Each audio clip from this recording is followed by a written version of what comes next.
Hello and welcome back, and this is going to be a quick video about the new Synology Container Manager application. This video is the day after Synology rolled out their DSM 7.2 beta, and although for a number of you it was unavailable for the better part of 12 to 13 hours overnight, and I have a little suspicion that is down to some new products that may or may not have been revealed there, it has returned now and everyone can access it. And one of the main things that really stood out, apart from obviously the support of write once, read many on shared folders and encrypted volumes there, was this new repackaging of the container application. Now, it's worth highlighting that word repackaging is really important, because there's always been a container application, right? Docker. Synology has always supported the Docker application there. As you can see on the right hand side of the screen there, the Docker app has always been there, access to the registry, importing containers, creating them yourself.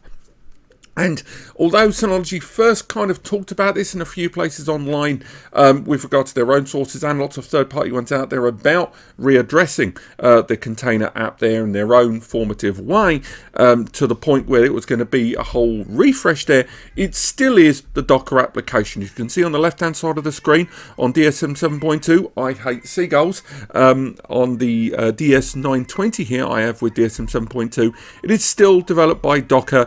But instead of utilising it as that third application there, as I go on the roof and start wholesale murdering seagulls, unlike the original one there, if we bring that up in the App Center, which was listed as a partner application, this now arrives very much in their own range of apps. As you can see there, the sources there, as you can see, published by Synology.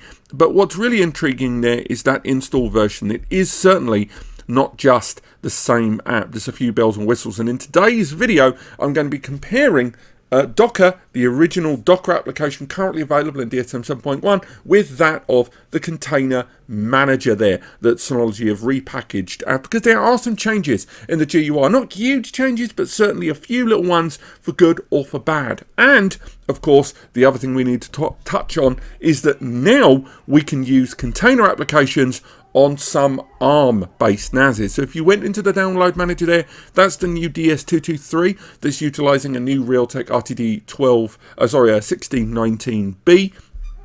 And as you can see, the new container application is available. Up to this point, we could never really run containers, at least officially, on these Realtek CPUs there. There was some jerry-rigged ways of doing it as a targeted storage, but not really much more than that. So what we're looking at on the left-hand side of the screen here is not just Container Manager running on the DS920, an Intel-powered system, but we've also got the DS223 NAS here running on that ARM, also with the Container Manager. So again, this video is not going to be hallmark testing the performance on these. That's for another video. Also, because we're going to be looking at multimedia installations on the DS223, thanks to its support of containers now.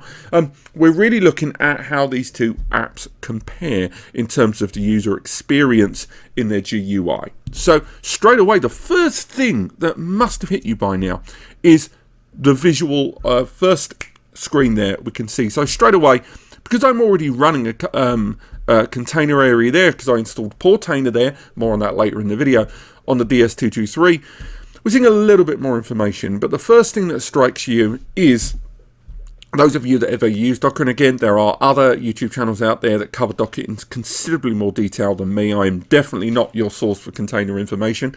I would say there's always been a hallmark is just having that big old CPU and RAM utilization there. Just one click, I can see what's being used. And if you're running containers, they will be detailed at the bottom. Synology have readdressed this, utilizing a very familiar methodology of what they have for their resource monitor to go much more towards the highlightable charts. Those of you that have ever looked at the resource monitor and look at any individual process, you'll know you can scan along and get real-time information on it. But of course, with this at least, when you go into the settings menu there, I have the option to enable usage history there. Whereas on the Container Manager, I don't really have that option to store that data long term. You've got the logs, obviously, and again, they both have that. But the information is being presented to me in graph format there, and that is useful for long-term analytical information, 100%. but I can't see an option immediately to know that that data is being recorded long term. So if I say restart the system, I can access that analytical data here. I'm sure I'm able to access it via some of their other tools for managing their systems and reporting tools there. But although I actually quite like the ability to have some historical data here available, and again, that's one of the reasons we'll be touching on Portainer very briefly later on. Having that information long term is good, but I still would have liked to have these instant glance. I know how much utilization I'm using here, and that's not really present here without having to go along and sort of find it out there on the side. You can flick obviously between them, and you also have a network tab, something absent from the default Docker, but still would have been nice to have that immediately there on screen. So next up, the thing that is different, while that seagull up there tries to really wind me up, we've got that project tab. So now you can go for the creation of projects there, and you can import them as well within the Container Manager there. Now that isn't something strictly immediately available, and I know that isn't particularly open shut, but it isn't strictly available on that immediate GUI in Docker. How much utilization there is of this when you're already using maybe a project you're working on in GitHub that you're going to migrate over, I don't know. Again, that's something for the more detailed container followers out there, and again, other channels are certainly recommended there. I'll go and do some Googling online and maybe push towards some of those other YouTube channels below. But when it comes to the actual container creation, that's something that I would argue isn't as good in Container Manager as it is in the original Docker, but more on that later. And the registry, unsurprisingly, is pretty much identical. Whether it is you want to look at the actual repositories that are being referenced there, it's still exactly the same, with the Docker Hub being the original one there. And there's not a vast amount of difference. Even adding new directories is largely identical, so we're not going to see any real meaningful change there between Docker and Container Manager. And again, downloading them, the searching is still exactly the same. The library access there has not changed. Again, you would go the standard settings there, even the settings for them themselves, nothing's really changed within that menu. And as you can see, if we go into the images there, I've already downloaded Portainer and Plex for both of these already. So say for example we want to create our container, because the options, or the contextual options here, have not changed in terms of what you can actually do, but the ordering of them has changed somewhat. But if we go into the container and we want to create our container, that's where things are ever so slightly different. So if we try to create our containers respectively on both, this is where we're definitely going to see, let's zoom in just a little bit there on the right hand side of the screen, this is where we're going to see slight difference of opinion with regards to the GUI, because I've always liked the default Docker container creation tool, because although it's not as user-friendly as it could be, I think containers shouldn't be that user-friendly, but more on that later on when we talk about Portainer. But for example, say we wanted to create a Plex one here, we use that Plex image, and then immediately we can name it, so we can stay with the default if we want. We can enable resource limitation, and we can, choose whether we want to go via Synology Web Station tool, whether we want to auto restart from there. Clicking next into the next tab, we have a range of different options open to us. But what really surprises me is Synology has always been a brand that is very hand-holdy as you go along. And again, as I say, containers are one of those areas where I think a lot of people that know what they're doing like to be able to configure.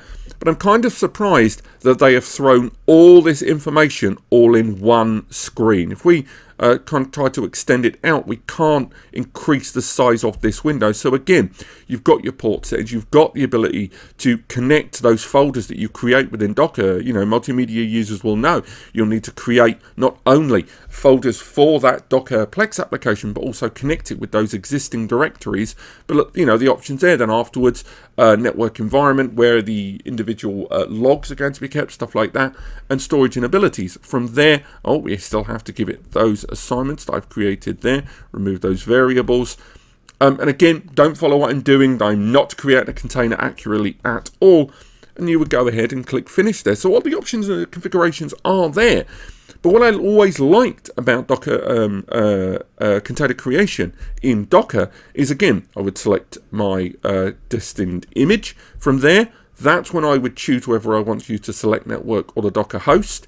From there, I would then go ahead for a resource limitation, that whole business of utilizing Synology's own access point. From there, choose my file directories that I want that media to live in, and then complete it. What's the difference? Well, I like that setup wizard in Docker. And given Synology's, I would say great experience up to this point with managing wizards and holding people's hands through installations and GUIs, I'm kind of surprised that their Docker throws all that information at you in one big page, rather than the hand-holding method of the Docker application, which was already there to begin with. It seems really odd that they would substitute that for the full screen there when the whole hand-holdy wizard thing can be useful. Again, as I say, this will differ depending on your own viewpoint on these things and how much you know about containers. But still, nonetheless, it's nice that that they've brought that all into one screen, and I think there are some users out there who will probably quite like having all that information readily available to them all at once. But then, if we look at how the two differ in the 920 and the DS223 there, it's still the same application overall. There are no differences I could find in the execution of the Container Manager on an ARM-based NAS or an Intel-based NAS. So you've got to give them a bit of credit for that, for being able to present all of these all in one standard unified fashion across the different CPUs without feeling to make any limitations for the ARM-based ones there.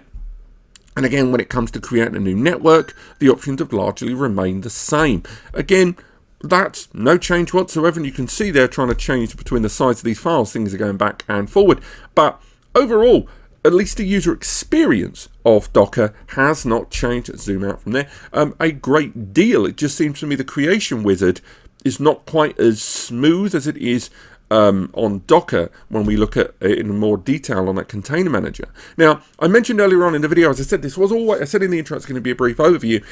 The other thing worth highlighting that for most container users, Portainer is still going to be the de facto kind of container management because it has a GUI. Yes, some might argue this is a sort of GUI, but when it comes to the management, tapping in with things like Putty, which is something I was doing here in the background to manage a lot of the Portainer installation, after that, it's just easier to manage. Yes, it still has a learning curve, but it's maybe a little bit of a shame to me that if Synology are going to gloss the container application on their platform towards Container Manager, and they're going to go to that route of allowing people to create and manage the containers. Remember, the project creator there.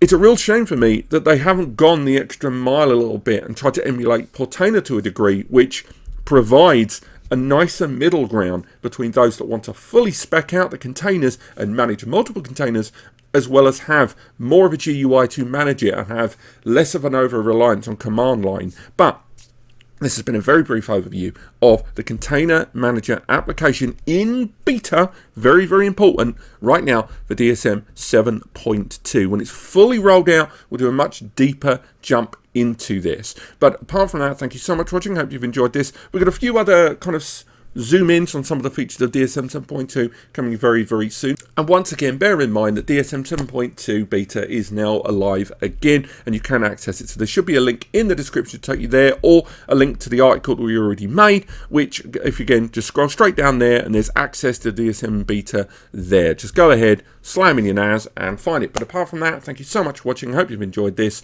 and I'll see you on the next video.